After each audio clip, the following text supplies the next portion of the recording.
사람보다 치타가 빠릅니다. 사람보다 코끼리가 더 힘이 셉니다.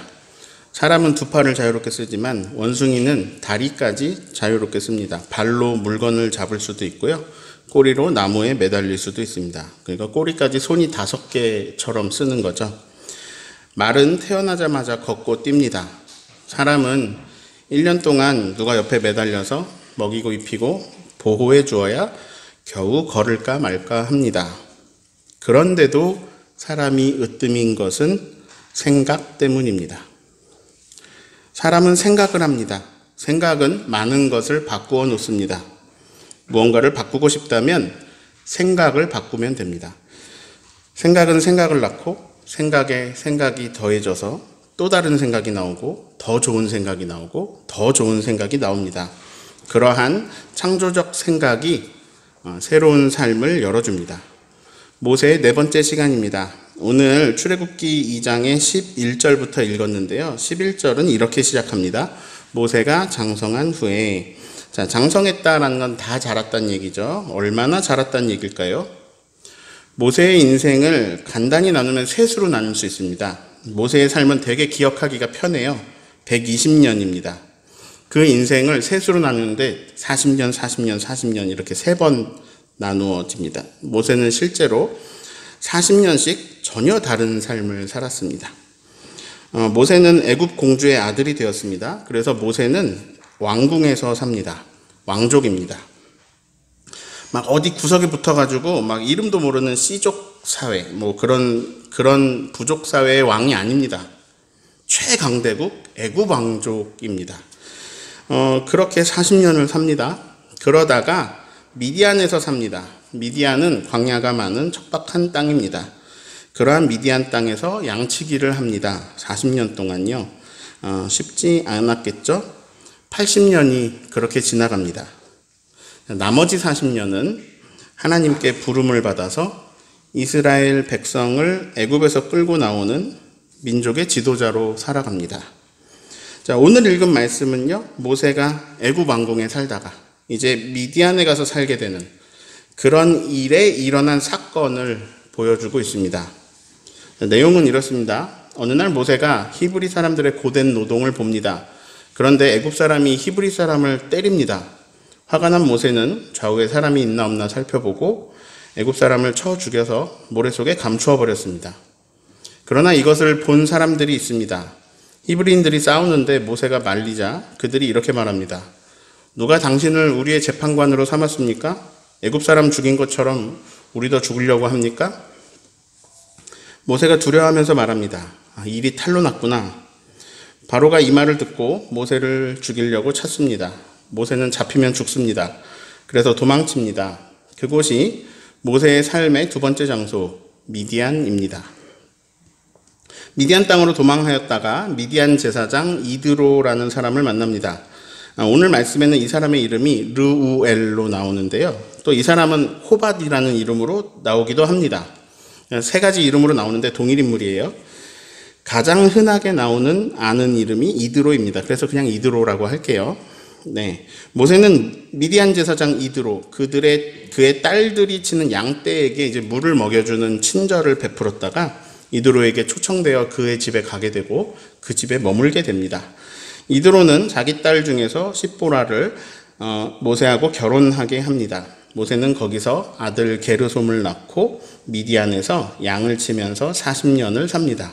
이것이 모세의 80살까지의 인생입니다. 오늘 읽은 말씀은 좀 이해가 안 가는 부분이 많아요. 우선 모세의 행동이 이상합니다. 모세는 애굽의 왕족입니다. 그냥 왕자라고 할게요. 모세는 애굽의 왕자입니다. 히브리 사람들은 애굽의 노예입니다. 애굽 입장에서는요, 노예들이 일을 많이 해주는 게 좋습니다. 모세가 현장에 가서 보니까요, 과연 소문대로 노예들이 되게 고되게 노동을 하고 있습니다. 한 애굽 사람이 히브리 사람을 때립니다. 아마 관리 감독이겠죠? 이제 노예는 더 열심히 일을 하겠네요. 그러면 모세는 애굽의 왕자니까 왕자로서 그 감독에게 칭찬을 해야 될 것 같은데요. 표창을 내리거나요. 그런데 모세가 그 애굽 감독을 때려서 죽입니다. 그리고는 모래에 파묻어 버립니다. 여기가 첫 번째로 이상한 부분입니다.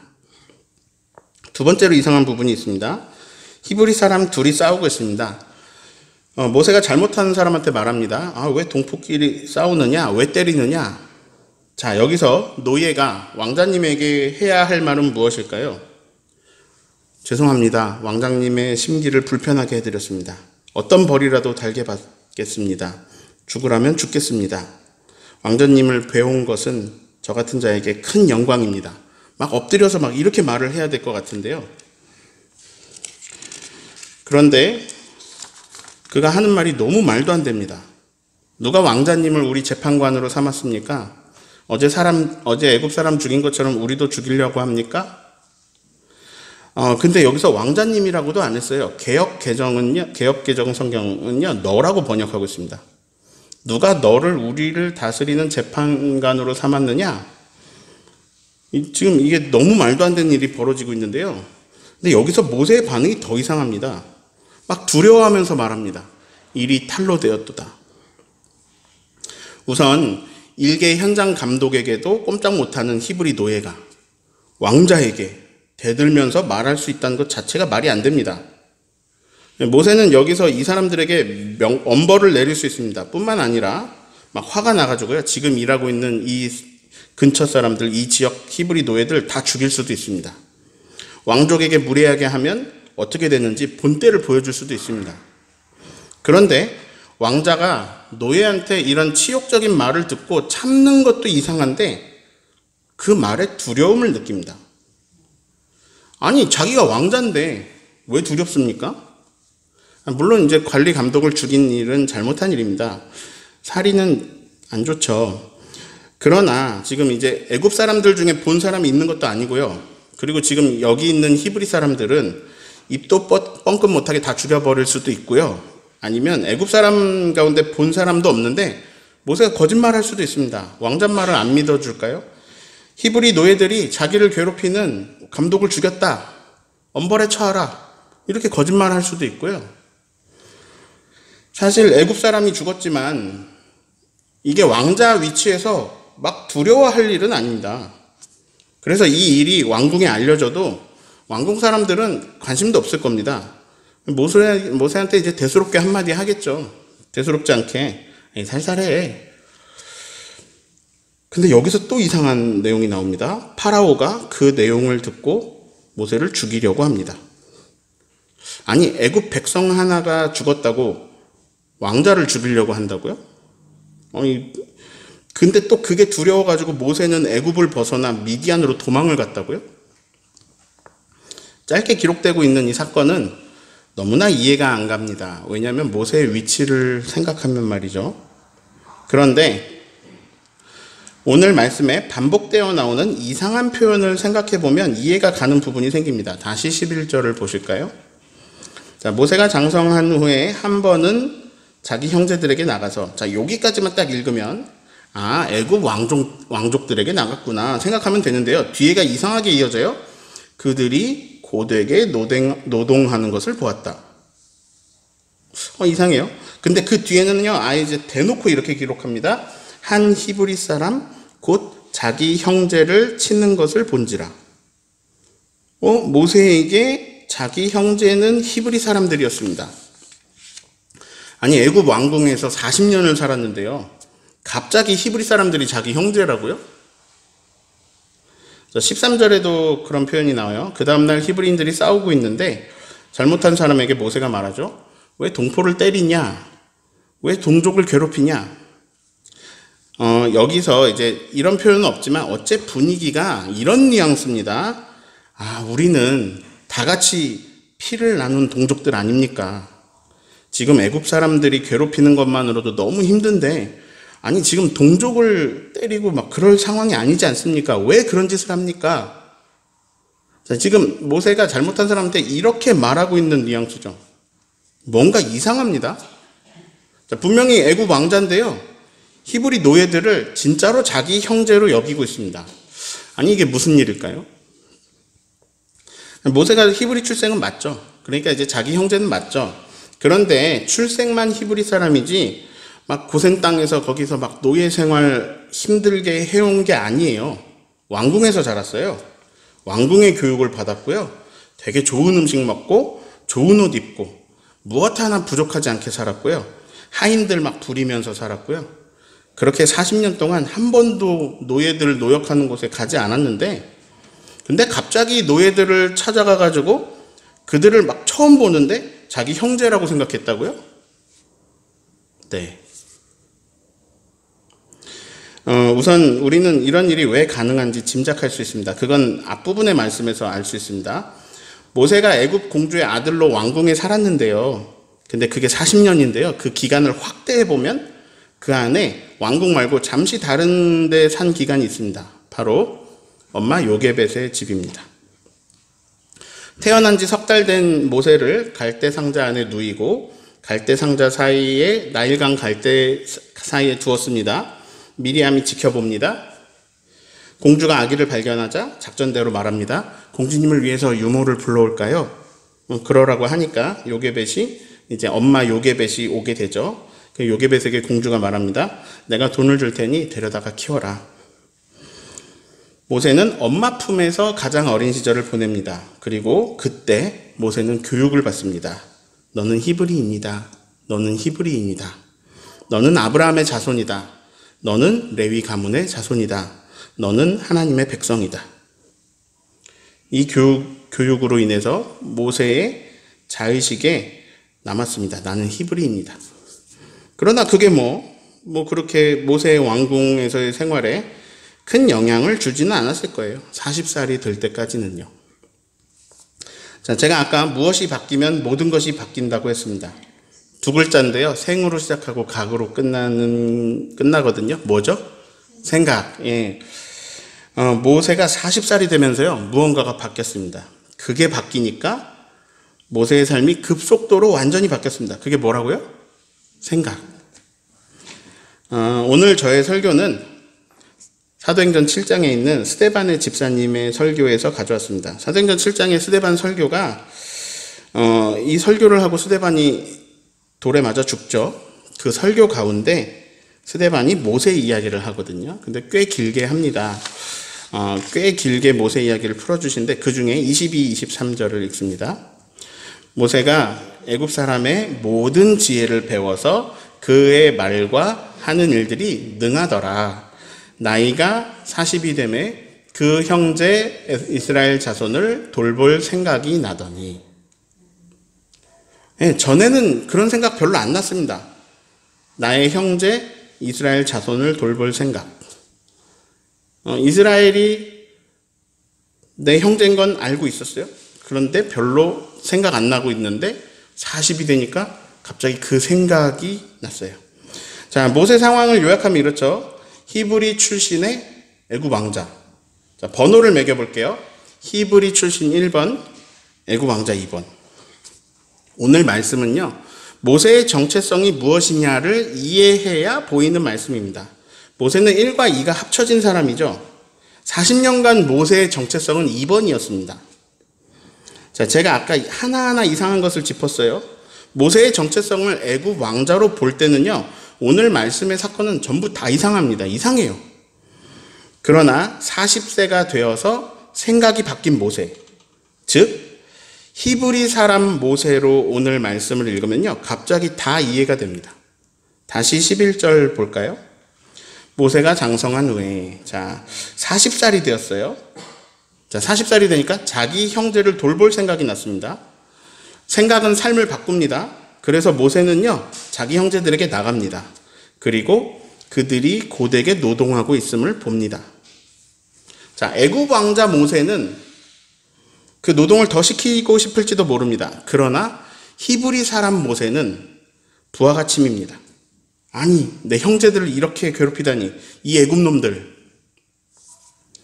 근데 한 관리 감독이 히브리 노예를 때립니다. 애굽 왕자 모세는 그에게 표창을 내려야 할 모습일지도 모릅니다. 그러나 생각이 바뀐 모세에게 그 모습은 자기 형제를 치는 모습이었습니다. 모세는 형제를 때리는 애굽 사람을 그냥 두지 못합니다.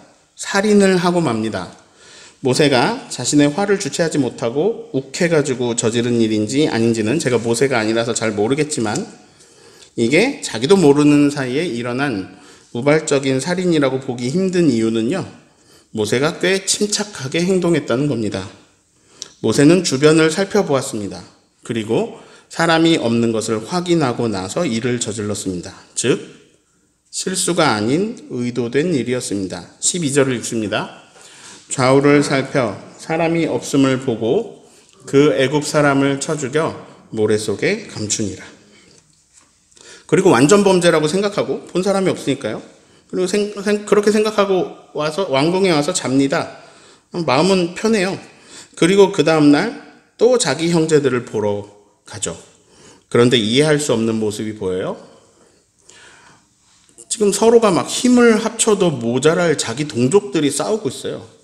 근데 또 거기서 한 명이 일방적으로 잘못하는 것으로 보여요. 막 폭력을 쓰고 있어요. 그래서 그 사람을 다그칩니다. 13절을 읽습니다. 이튿날 다시 나가니 두 히브리 사람이 서로 싸우는지라 그 잘못한 사람에게 이르되 네가 어찌하여 동포를 치느냐 하매. 자, 생각이 바뀐 모세는요, 애굽 왕자의 느낌을 내고 있지 않습니다. 히브리 사람의 느낌을 내고 있습니다. 그런데 노예들 입장에서 생각해 보세요. 평생 막 죽도록 노역으로 고생하고 있습니다. 이거 400년째예요.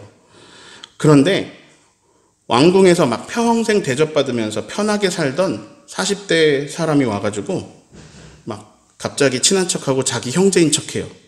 네, 여러분이라면 받아주시겠습니까? 모세의 삶은 그동안 어려움이 없었습니다. 명령하면 다 누가 들어줘요. 근데 40살이 된 모세는요, 갑자기 형제를 돌볼 생각이 났습니다. 속으로 생각했을 거예요.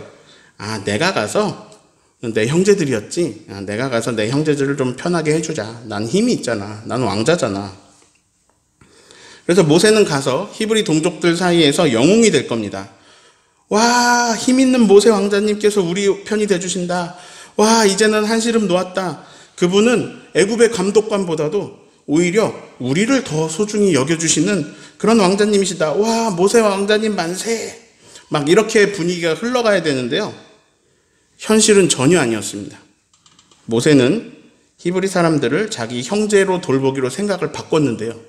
모세는 생각을 바꿨어요. 저 사람들은 나의 형제다. 그런데 히브리 사람들은 모세를 자기 형제로 받아들일 생각이 없습니다. 애굽 사람 죽인 것처럼 우리도 죽이려느냐? 모세는 그 사람의 말에 두려움을 느낍니다. 평생 처음 느껴보는 두려움입니다. 자, 첫 번째, 완전 범죄가 아니었습니다. 사람이 없는 걸 확인했었는데 본 사람이 있습니다. 근데 다행히 히브리인이었습니다. 자, 이 상황에서 히브리인이 고마워해야 모세의 생각대로 되어가는 건데요. 아이고, 역시 우리 형제시군요. 우리를 때리고 있는 애굽인을 처리해 주시니 너무나 속 시원하고 너무나 감사합니다. 자, 이렇게 나와야 모세의 생각대로 되는 건데요. 현실은 완전히 반대입니다. 도리어 자기가 형제라고 여겼던 히브리인에 의해서 자신의 범죄가 드러나 버렸습니다. 두려움이 엄습합니다. 탈로 되었도다. 자, 파라오에게 이 말이 들어갑니다. 신하들의 보고에 따르면 모세의 행동이 지금 애굽의 왕자 모세가 아닙니다. 히브리 노예를 형제로 여겨서 애굽의 충신을 죽인 애굽의 배신자 모세의 모습으로 보입니다. 자, 그래서 애굽 왕자가 자기 부하를 실수로 죽인 게 아니라 반역자가 애굽의 충신을 죽인 게 되는 거죠. 게다가 고고학자들에 따르면요, 이거는 이제 당시 애굽의 정치적인 상황과 맞물려 있습니다. 역사적으로 보면 왕족들은 그간에 이제 살인이 많습니다. 왜냐면 누가 왕이 되냐를 두고요, 서로 죽이는 일들이 막 일어납니다. 성경에 바로 이름 안 나오잖아요. 근데 당시 파라오의 이름은 투스모스 3세예요. 모세의 양엄마, 이제 이렇게 갈대 상자를 주어준 애국 공주의 이름은요, 하셉수트입니다. 이 투스모스 3세는 투스모스 2세하고 궁녀 사이에 태어난 왕자라고 합니다. 궁녀의 아들이라서 정통성이 좀 떨어지는 거예요. 정통성에서 밀리는 거예요. 그런데 오히려 왕족인 모세 엄마 하셉수트, 그 하셉수트의 아들 모세가 어쩌면 왕위의 더 정통성으로 더 잘 어울리는 사람일지도 모릅니다.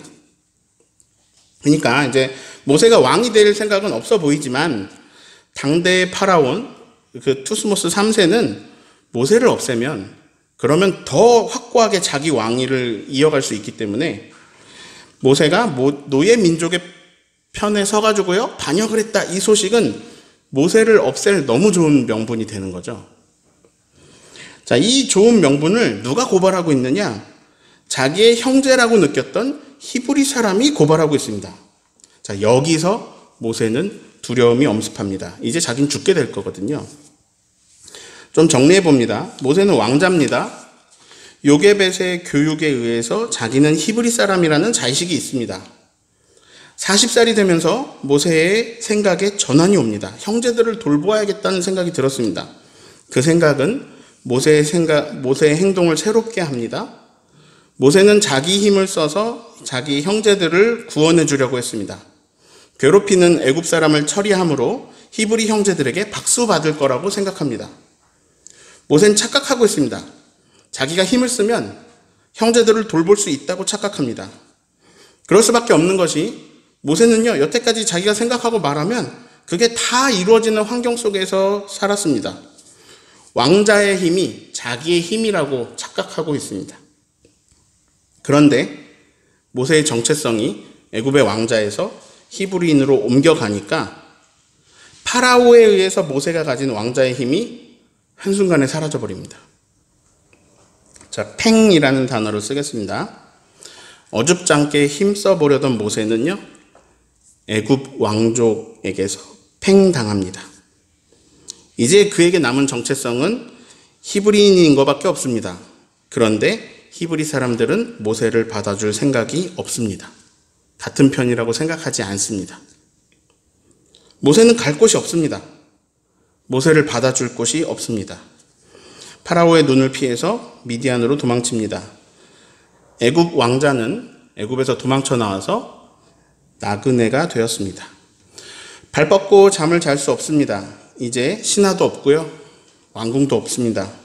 그리고 형제 히브리 사람들도 없습니다. 자, 왕자 모세는요, 자기 힘으로 형제들을 구원하려고 했지만 성경은 구원은 하나님께서 하신다고 증언합니다. 모세는 자기가 구원할 수 없다는 것을 처절하게 깨닫습니다. 얼마 동안?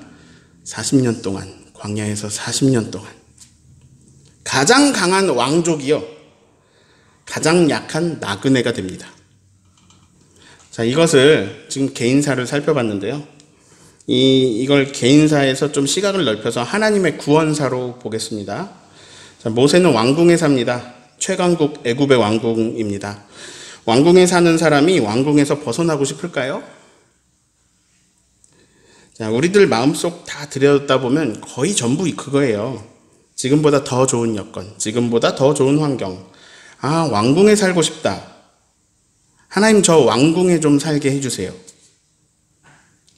좋은 여건에 사는 거, 왕궁에 사는 거, 오늘 표현으로 왕궁이라고 할게요. 왕궁에 사는 건 나쁜 걸까요? 아니요, 저는 우리 교인들이 왕궁 같은 곳에 살면 좋겠어요. 진짜로 우리 교인들이 더 좋은 여건, 더 좋은 환경에서 사시면 좋겠어요. 아니, 무엇보다도 제가 왕궁 같은 곳에 살고 싶어요.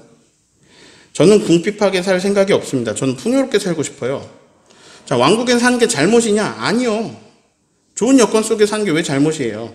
다 같이 좋은 여건 속에 살면 좋지요. 근데 잘못은 어디 있느냐? 자기 왕궁을 더 풍성한 왕궁으로 세우기 위해서 사람들을 노예로 만들고 강제로 노역하고 착취하고 죽이고 억압하고 하는 것은 잘못입니다. 즉, 자기 혼자만 왕궁에 살고 남의 것을 빼앗아 자기 왕궁을 이루는 것은 잘못입니다. 모세는 혼자 왕궁에 살고 있습니다. 그래도 모세는 착해요. 자기 형제 돌볼 생각을 했고, 형제들을 어느 정도 해방시켜주자, 이런 마음이 있습니다. 그 생각으로 그들을 찾아갑니다. 그러나 모세는 애굽 왕궁도 빼앗기고 히브리 사람에게도 버림받습니다.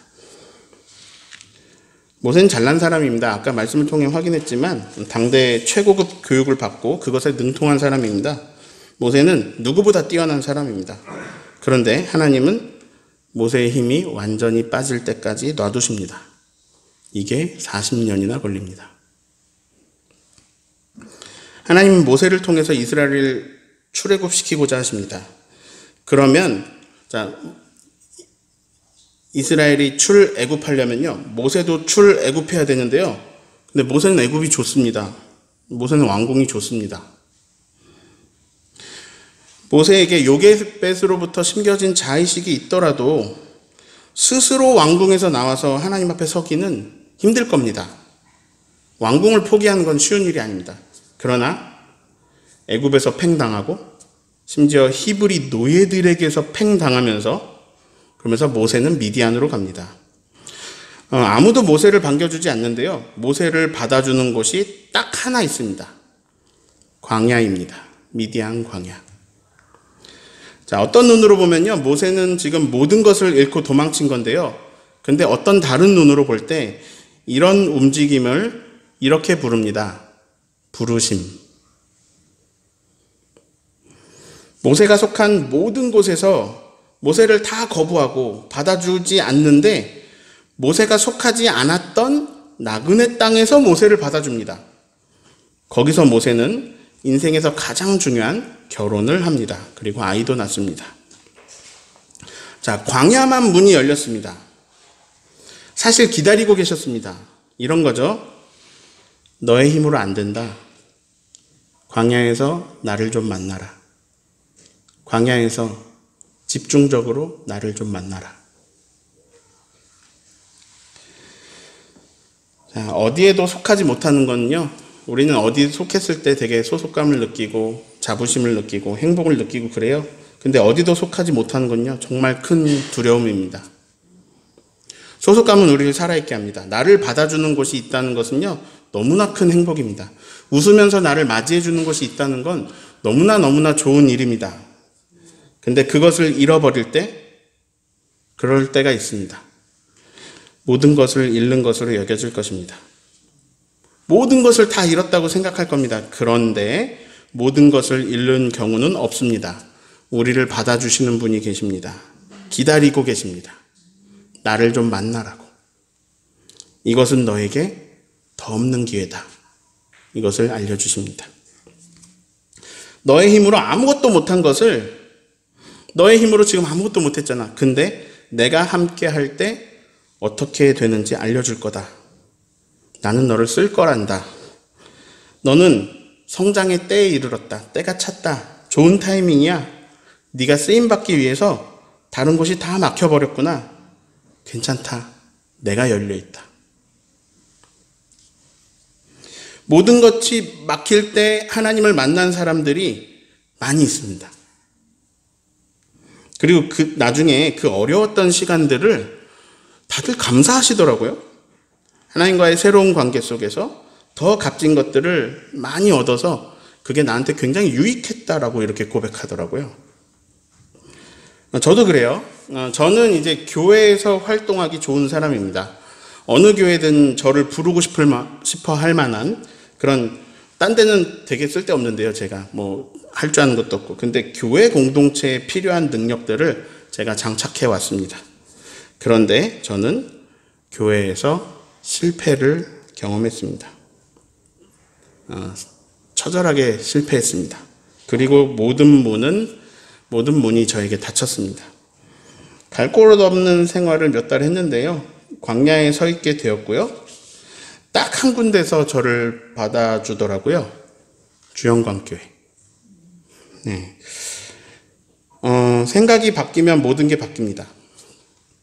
제가 주영광교회 올 때 처음에 했던 게 생각이 바뀐 거였어요. 무언가를 바꾸고 싶으시다면요, 생각을 바꾸세요. 새로운 생각은 생각에 생각을 낳고 새로운 삶을 가져다 줍니다. 생각에는 힘이 있습니다. 우리가 하나님의 형상이어서 하나님 닮은 게 있어요. 그리고 하나님, 창조주 하나님의 그 창조 능력을 우리에게 주신 게 있습니다. 그래서 생각하고 또 생각하고 또 생각하다 보면 전혀 새로운 것이 펼쳐집니다. 생각을 바꾸면 많이 변해요. 그런데 이런 경우도 있습니다. 내가 능력도 있고요, 힘도 있고, 막 생각마저 다 좋게 해도 그래도 잘 안 되고 잘 안 풀리는 일도 있습니다. 이상하게 실패를 경험하는 일도 있습니다. 내가 힘이 더 센데 더 못하는 일도 있습니다. 근데 재밌는 것은 그런 실패에서, 그런 길 막힘에서, 그런 박탈 속에서 내가 생각했던 것보다 더 크고 놀랍고 비밀한 일들이 이루어지기도 합니다. 때로 뒤돌아보면 그것이 부르심일 때가 있습니다. 네. 사람은 왕궁을 원하고요. 왕궁에 있으면 나오기가 힘듭니다.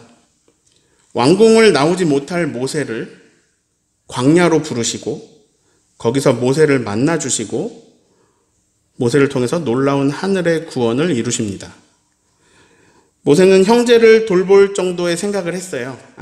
여기 노예들 내가 좀 돌봐줘서 조금 편하게 살게 해줘야지. 그 정도 생각을 했는데 하나님은요, 그 형제들을 아예 애굽에서 구원해 내셔서 땅 줄게, 후손 줄게, 그 땅 줄게 하고 약속하셨던 가나안으로 이끄십니다. 구원은 하나님께 있습니다. 네. 오늘 설교 제목은요, 나의 생각을 넘어입니다. 제가 생각이 중요하다고 했습니다. 생각이 중요하다고 했는데, 그런데 그 생각을 넘어서 하나님은 역사하십니다. 이게 이루시네라는 찬양의 가사 앞부분인데 어떤 좋은 목사님이 쓰셨어요. 이 노래를 이렇게 부릅니다. 나의 생각을 넘어 높으신 생각을 이루시네. 하나님의 생각이, 우리 생각에 힘이 있는데요. 하나님의 생각이 우리의 생각보다 높습니다. 이사야 55장 9절 읽습니다. 이는 하늘이 땅보다 높음 같이 내 길은 너희의 길보다 높으며 내 생각은 너희의 생각보다 높음이니라. 아멘. 결론입니다. 여러분의 생각도 능력이 있습니다. 놀라운 힘이 있습니다. 생각으로 새로운 삶을 열어보세요. 응원합니다. 모세의 삶이 완전히 변했습니다. 여러분의 삶도 완전히 달라질 수 있습니다. 응원합니다. 제 도움이 필요하면 돕겠습니다. 그런데 더 좋은 생각이 있습니다. 그건 뭐냐면요, 우리의 생각을 넘어 있는 하나님의 높은 생각대로 되는 것입니다. 그것이 가장 선합니다. 그래서 주인이신 하나님 뜻대로 되는 것이 가장 좋습니다. 우리에게 생각할 힘을 주셨습니다. 생각도 많이 하세요. 생각에 생각을 더해서 생각도 많이 하시고, 무엇보다 하나님 생각대로 해달라고 기도도 많이 하십시오. 그러면 크고 은밀한 일을 보실 겁니다. 모든 것이 안 될 때, 여기저기서 거절당할 때, 거부당할 때, 막힐 때 있을 겁니다.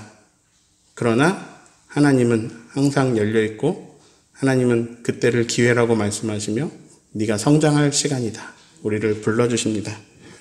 하나님의 높으신 생각이 이루어지는 가정 되시기를 예수님의 이름으로 축원합니다.